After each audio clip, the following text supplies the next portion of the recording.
Good morning, everyone. My name is Jesse Burke, and I'm the Chief of Special Operations with Red Sky Alliance. Today's threat brief contains information gathered from open source and WAPAC Labs collections over the last week. Next slide, please.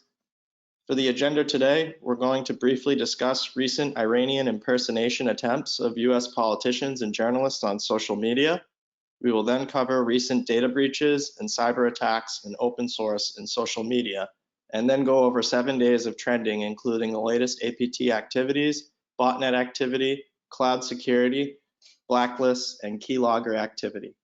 Next slide, please. First up, FireEye has released a follow-up blog post to their May 2019 blog post exposing an English language social media account that engaged in inauthentic behavior and misrepresentation. Personas in their original post were primarily impersonated candidates of the US House of Representatives seats in 2018 and leveraged fabricated journalist personas to solicit various individuals, including real journalists and politicians, for interview intended to bolster political narratives. On February 12, 2020, Facebook shared information with FireEye about action taking against 11 of the accounts on Facebook and Instagram, which happened to be the same impersonator FireEye was already tracking, and assesses with low confidence is in support of Iranian political interests. FireEye reported an additional 40 accounts under Twitch and Twitter. Iran has been increasing their efforts against US targets, including civilians, for social media psychological operations. A page taken right out of Fancy Bear's 2014 to 2018 playbook targeting of think tanks, academics, travel, and hospitality, only done through typo squat social media attacks against politicians and those the people trust. Red Sky Alliance will continue to monitor the social media accounts, hashtags, and other indicators provided by FireEye increasingly as the US presidential elections approach. Next slide, please. Looking at gray noise activity levels this week, we see a little over 63,000 new malicious IPs detected in the past 7 days, and Mirai activity topping the list. However, in total, the reconnaissance and exploitation of Telnet remote access service exceeds the detected Mirai activity. Since Mirai spreads using the Telnet service, it is unclear if the reported Telnet activity represents Mirai activity or activity of another malware variant. The increase in TCP 102 activity could indicate an increase in SCADA attacks or Microsoft Exchange Server Mail Transfer Agent or MTA attacks. Next slide, please. For open source and social media, we had a lot. First up in this week is Iran targeting Israel's April 2019 elections. Some believe that this is in preparation for the US 2020 elections, and we've already examined attempts to conduct disinformation campaigns via social media previously. Next, Clear Sky releases their Fox Kitten campaign report consisting of Iranian hackers exploiting day one VPN exploits. The investigation Fox Kitten campaign revealed an overlap with medium-high probability between the infrastructure used by the attackers and the one associated to the attacks carried out by Iran-linked APT groups such as APT34, APT33, APT39. In 2019, Iran-linked APT groups were able to quickly exploit vulnerabilities in the Pulse Secure Connect VPN CVE 2019-11510, the Fortinet 40OS VPN CVE 2018-13379, and Palo Alto Networks Global Protect VPN CVE 2019-1579. The attacks exploiting the above issued were initially detected at the end of August, and recently Iran-linked hackers also employed exploits for CVE 2019-19781, which was a Citrix ADC VPN flaw. Attackers exploit the VPN flaws to access enterprise networks, infect systems with a backdoor, and from there make lateral movements to compromise other systems on the internal network. After that, we observed Israel accusing Hamas of catfishing soldiers. Some believe an Israeli Defense Force social media rep accidentally posted a selfie to the IDF account because the catfish explanation wasn't posted until some time after and in reply to the photo from the same account. Also this week, U.S. Space Force gets upgraded, satellite communication jammers for offensive operations. Goldman Sachs and Citi conduct the first ever equity swap on an Ethereum-inspired blockchain through joint investment Exoni XCore. And finally, decentralized finance lending pool DEFI protocol BZX was hacked again, resulting in a 2,388 Ethereum loss, the equivalent of $645,000 in US. And BZX has halted protocol operation until they can fix the issue.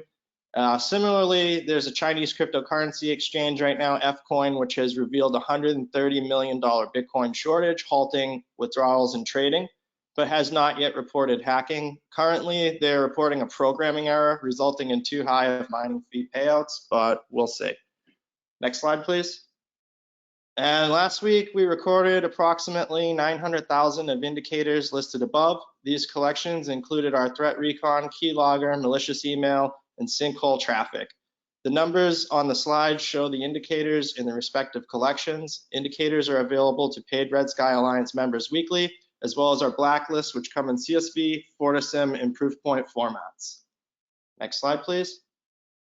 These are the APT and botnet indicators collected in the last 2 weeks. We had 43 unique APT indicators in the past 7 days. This is down 1 indicator from last week's reporting of 44 unique APT indicators.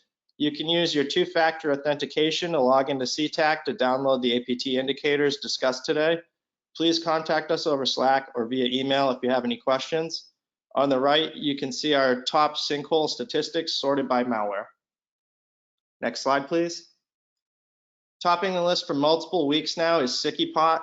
WECP steps up to take second place. Carbonac is newly seen in the top this week in third, and NFlog moves down to fourth with 6 hits. And Mauti remains uncharted in fifth with 5 hits. It'll be interesting to see if NFlog or Mauti are in a higher place next week. Next slide, please. And things have shaken up a bit regarding botnet activity this week.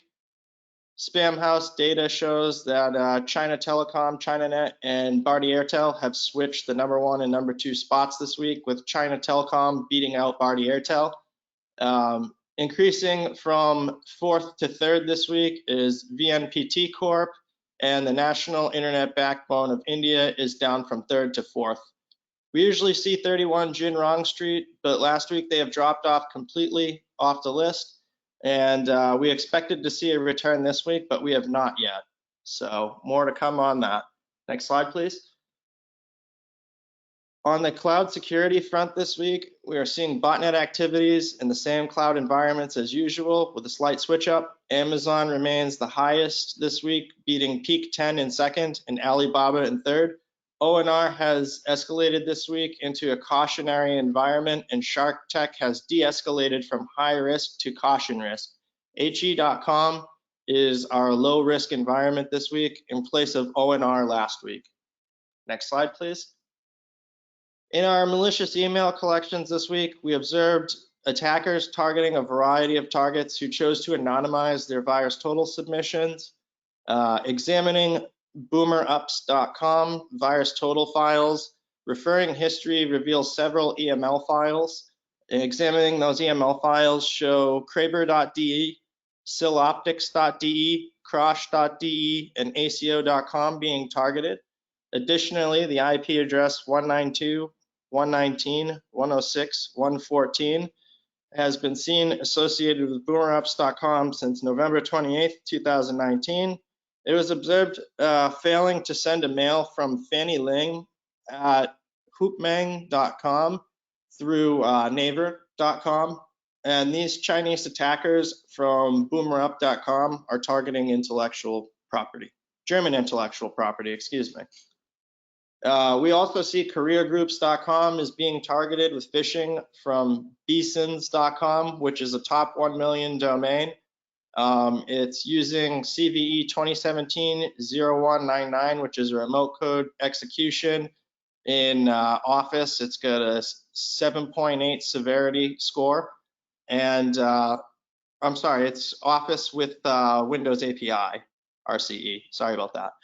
And then also CVE 2017-1182, which is Office memory corruption, and it's a 7.6 severity.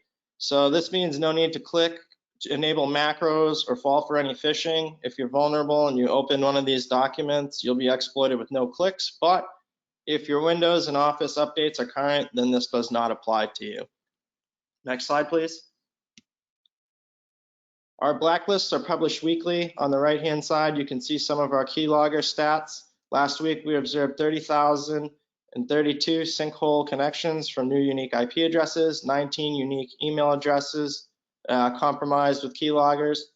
Please go to redskylliance.org to inquire for additional support, complete blacklists, red X-ray, and API access. Next slide, please. Thank you all for joining us today. Please visit our Red Sky Alliance portal at redskylliance.org for additional cyber intelligence reporting. If you have any questions regarding topics briefed today, please get in touch with Jay McKee at wallpacklabs.com. Thanks again, and we'll see you again next week.